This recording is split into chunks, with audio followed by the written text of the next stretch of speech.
अब हम लोग सॉल्युबिलिटी समझने की कोशिश करेंगे। Solubility of a substance is its maximum amount that can be dissolved in a specified amount of solvent at a specified temperature। यहाँ पर पहली बात जो इम्पोर्टेंट है वो ये है कि solubility is defined at a specified temperature। इसका मतलब सपोज करो मैं शुगर को वाटर में डिजोल्व कर रहा हूँ, तो पहले मैं टेम्परेचर फिक्स करूँगा कि अगर मैं शुगर की सॉलिबिलिटी की बात कर रहा हूँ तो किस टेम्परेचर पे कर रहा हूँ। मैं एग्जांपल लिया, सपोज करो 15 डिग्री सेल्सियस पे बात कर रहा हूँ। दूसरी बात है मुझे अमाउंट ऑफ सॉल्वेंट फिक्स करना पड़ेगा। तो सपोज करो 50 डिग्री सेल्सियस पे मैंने 100 ग्राम वाटर ले लिया। अब मैंने इसमें शुगर ऐड करनी शुरू करी, 1 ग्राम डाली, 10 ग्राम डाली, 15 ग्राम डाली। ये जो भी शुगर है मैं ऐड करता जाऊंगा और डिसॉल्व होती जाएगी। ऐड करते करते एक स्टेज ऐसी आएगी जब मैं इसमें 197 ग्राम ऑफ शुगर डाल दूंगा। यहां तक जितनी भी शुगर ऐड की जाएगी ये सारी की सारी शुगर डिसॉल्व हो जाएगी। जब मैं इससे ज्यादा शुगर ऐड करना चाहूंगा तो ये शुगर और ऐड नहीं होगी। इसका मतलब मैक्सिमम 15 डिग्री सेल्सियस पे 197 gram of sugar can be added in 100 gram of water. अब हमारी मर्जी है, हम इसको चाहें तो 197 ग्राम पर 100 ग्राम ऑफ वाटर कह सकते हैं या 1.97 किलोग्राम पर किलोग्राम ऑफ वाटर कह सकते हैं, या अगर 197 ग्राम ऑफ शुगर है और 100 ग्राम ऑफ वाटर है तो हम इसको मास परसेंट में कन्वर्ट करके मास परसेंट में अप्रॉक्सीमेटली 66.3% सॉल्युबिलिटी कह सकते हैं। इस तरीके से हम एक यूनिट से दूसरे यूनिट में कन्वर्ट कर सकते हैं। But that is what we mean by solubility. एक गिवन टेम्परेचर पर एक गिवन अमाउंट ऑफ सॉल्वेंट में मैक्सिमम कितना अमाउंट ऑफ सॉल्यूट डिसॉल्व हो सकता है। अब हम देखते हैं कि सॉलिड्स के केस में जब मैं किसी सॉलिड को लिक्विड में डिसॉल्व कर रहा हूँ तो ये सॉल्युबिलिटी किस फैक्टर पे डिपेंड करती है। तो जो पहला फैक्टर है वह nature of solid liquid interaction, और यहाँ पर इंपॉर्टेंट रूल है लाइक डिसॉल्व्स लाइक। शुगर की अगर हम केमिस्ट्री देखें तो ये एक तरह का कार्बोहाइड्रेट है। इसका मतलब एक कार्बन चेन होगी जिसके ऊपर ढेर सारे OH ग्रुप लगे होंगे, और वाटर जो कि खुद अपने आप में एक पोलर मॉलिक्यूल है और जिसमें H और OH ग्रुप है। तो शुगर और वाटर के बीच में अच्छा इंटरेक्शन है, इसलिए शुगर वाटर के साथ डिसॉल्व हो जाएगी। ऑन कॉन्ट्ररी, सपोज करो अगर मेरा सॉल्वेंट जो है बेंजीन है और मैं इसमें नैप्थलीन डिसॉल्व करना चाहूँ तो ये दोनों ही ऑर्गेनिक कंपाउंड हैं, ये आराम से डिसॉल्व हो जाएंगे। तो बेंजीन और नैप्थलीन में इंटरमॉलिक्यूलर फोर्सेस स्ट्रांग है तो नैप्थलीन बेंजीन में डिसॉल्व हो जाएगा। शुगर और वाटर में इंटरमॉलिक्यूलर फोर्सेस स्ट्रांग है तो शुगर वाटर में डिसॉल्व हो जाएगा।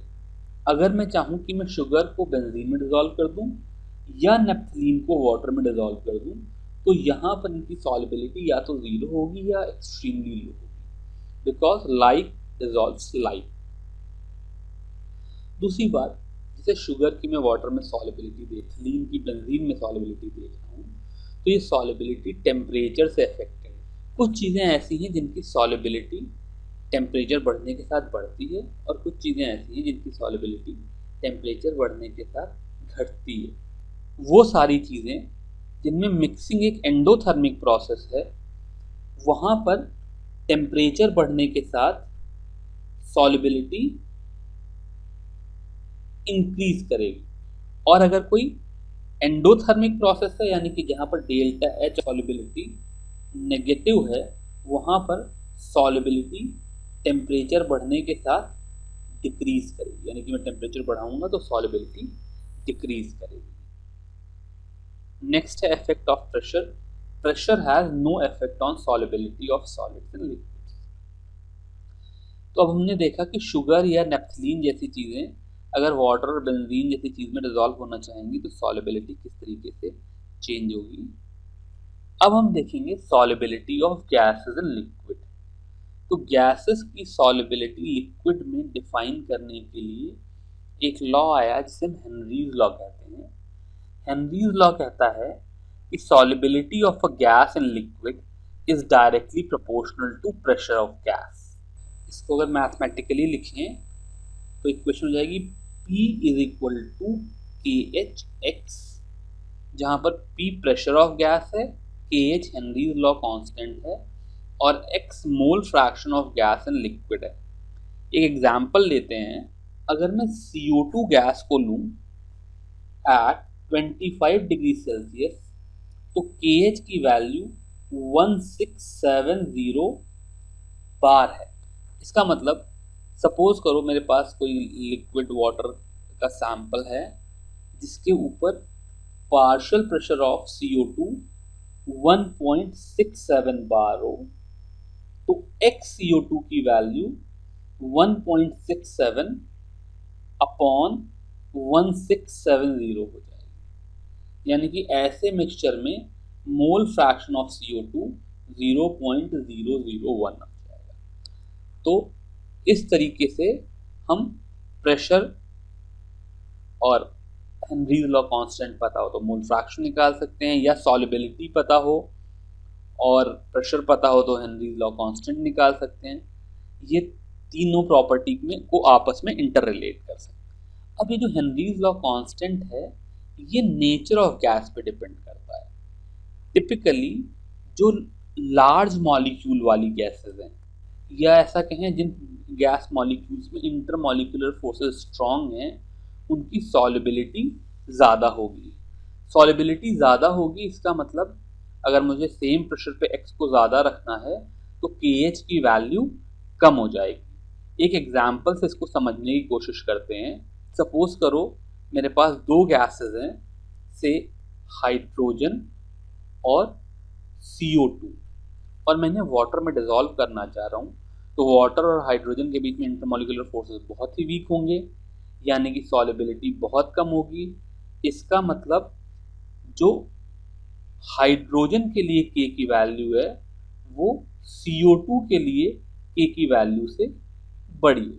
टिपिकली ऐसी गैसेस जिनका क्रिटिकल टेम्परेचर और क्रिटिकल प्रेशर हाई होता है उनकी सॉल्युबिलिटी ज़्यादा होती है, उनका हेनरीज लॉ कांस्टेंट कम होता है। ऐसी गैसेस जिनकी क्रिटिकल टेम्परेचर और क्रिटिकल प्रेशर लो होते हैं उनकी सॉल्युबिलिटी कम होती है और उनका हेनरीज लॉ कांस्टेंट हाई होता है। दूसरा इफेक्ट ऑफ टेम्परेचर है, तो गैसेस का डिसॉल्व होना हमेशा ही एक्सोथर्मिक प्रोसेस होगा, यानी कि डेल्टा H हमेशा ही नेगेटिव होगी। और जैसा हमने पीछे पढ़ा वो प्रोसेस जो कि एक्सोथर्मिक है, यानी कि जहाँ पर डेल्टा H नेगेटिव है वहाँ पर टेम्परेचर बढ़ने के साथ सॉल्युबिलिटी डिक्रीज करेगी, और सॉल्युबिलिटी डिक्रीज करेगी इसलिए KH की वैल्यू इंक्रीज करेगी। सॉल्युबिलिटी के इस कंसेप्ट को समझने के लिए एक प्रॉब्लम करते हैं। प्रॉब्लम ये है, if N2 gas is bubbled through water at 293 Kelvin, how many millimoles of N2 gas would dissolve in 1 liter of water? Assume that nitrogen exerts a partial pressure of 0.987 bar. Given that Henry's law constant for nitrogen at 293 Kelvin is 76.48 किलोबार। यहाँ पर 293 kelvin पर हमको nitrogen की solubility इन water निकालनी है। Partial pressure of nitrogen given है, Henry's law constant of nitrogen given है। हम मोल फ्रैक्शन ऑफ नाइट्रोजन निकाल लेंगे और मोल फ्रैक्शन ऑफ नाइट्रोजन को मिली मोल्स ऑफ नाइट्रोजन पर लीटर ऑफ वाटर में कन्वर्ट कर लेंगे। तो यहाँ पर हेनरीज लॉ लगाते हैं, P is equal to KH(x). This implies mole fraction of nitrogen in water आ गया P अपॉन KH, यानी कि 0.987, ये पार्शियल प्रेशर ऑफ वाटर है। जो KH है यहाँ पर इसकी यूनिट किलो बार है, हमें सेम यूनिट में मोल फ्रैक्शन निकालने के लिए सेम यूनिट में कन्वर्जन करना पड़ेगा। तो KH की वैल्यू 480 बार हो जाएगी और mole fraction of nitrogen 1.29 into 10⁻⁻5 हो जाएगा। अब ये मुझे मोल फ्रैक्शन ऑफ नाइट्रोजन मिला, बट इन्होंने मुझसे मोल फ्रैक्शन नहीं पूछा है। They are asking for millimoles of nitrogen in 1 litre of water. तो मान लो मोल्स ऑफ नाइट्रोजन हो n upon moles of water in 1 litre of water हो जाएंगे 1000/18, जो कि 55.5 मोल होते हैं, और इसकी वैल्यू 1.29 इंटू 10⁻⁻5 आ गई। This is a very dilute solution, मतलब मोल फ्रैक्शन नाइट्रोजन का बहुत कम है, तो यहाँ पर मुझे डिनोमिनेटर में मोल फ्रैक्शन ऑफ वाटर ऐड करने की, इसलिए मुझे यहाँ पर डिनोमिनेटर में मोल्स ऑफ नाइट्रोजन ऐड करने की ज़रूरत नहीं है। यहाँ से will get n is equal to 7.16 into 10⁻⁻4 moles, which is 0.716 millimole per litre of water. इस तरीके से हम इस प्रॉब्लम को सॉल्व करें।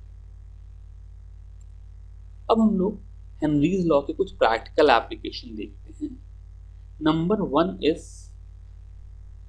Solubility of carbon dioxide in soft drinks. हम लोगों ने सॉफ्ट ड्रिंक पी रखी है, तो इन सब में डिजॉल्व कार्बन डाइऑक्साइड होती है, जो कि स्लाइटली एसिडिटी बढ़ाने के लिए रिस्पॉन्सिबल है। तो कार्बन डाइऑक्साइड को डिजॉल्व करने के लिए वाटर में उसकी सॉल्युबिलिटी बढ़ाने के लिए ये कोल्ड ड्रिंक हाई प्रेशर पे पैक की जाती है, तो सॉल्युबिलिटी हाई हो जाती है, और जब हम इसको यूज़ करते हैं तो लो टेम्परेचर पर यूज़ करना प्रेफर करते हैं। इसीलिए chilled cold drink better taste करती है। अगर हम इसको रूम टेम्परेचर पर ओपन करके रख दें तो जो सॉल्युबिलिटी ऑफ कार्बन डाइऑक्साइड है वो डिक्रीज कर जाएगी, सारी कार्बन डाइऑक्साइड फिज आउट कर जाएगी, और फिर हमें कोल्ड ड्रिंक में वो टेस्ट नहीं मिलेगा। दूसरा यूज़ है use of helium in scuba diving. हम लोग डे टू डे लाइफ में इनहेल करते हैं एयर, तो उसमें ऑक्सीजन है और नाइट्रोजन है, जिनकी एटमॉस्फेरिक प्रेशर पे कोई सॉल्युबिलिटी है, ये जा करके हमारे ब्लड में डिजॉल्व हो जाती है। अब हमारे बजाय सपोज करो हम किसी स्कूबा डाइवर को देखें, तो जब स्कूबा डाइवर एयर को इनहेल करेगा तो वहाँ पर प्रेशर वाटर के अंदर जाने के साथ प्रेशर बहुत हाई हो जाता है, तो वहाँ पर इन गैसेस की सॉल्युबिलिटी बढ़ जाएगी, तो ऑक्सीजन और नाइट्रोजन दोनों ही ज़्यादा डिजॉल्व हो जाएंगी। ऑक्सीजन के ज़्यादा डिजॉल्व होने से कोई प्रॉब्लम नहीं, बिकॉज धीरे धीरे बॉडी उसको कंज्यूम कर लेगी, खत्म हो जाएगी।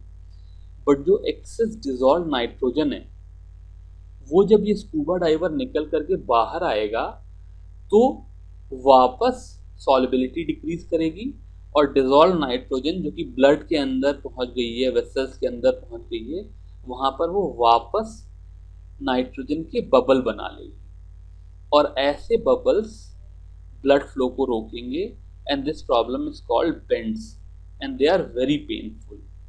तो ये प्रॉब्लम ना हो, जब स्कूबा डाइवर्स डाइविंग से निकल करके बाहर आए तो उनको इस तरह का दर्द ना हो, इसलिए जो स्कूबा डाइवर्स का सिलेंडर होता है उसमें हाई ऑक्सीजन और नाइट्रोजन के साथ हीलियम मिक्स कर देते हैं।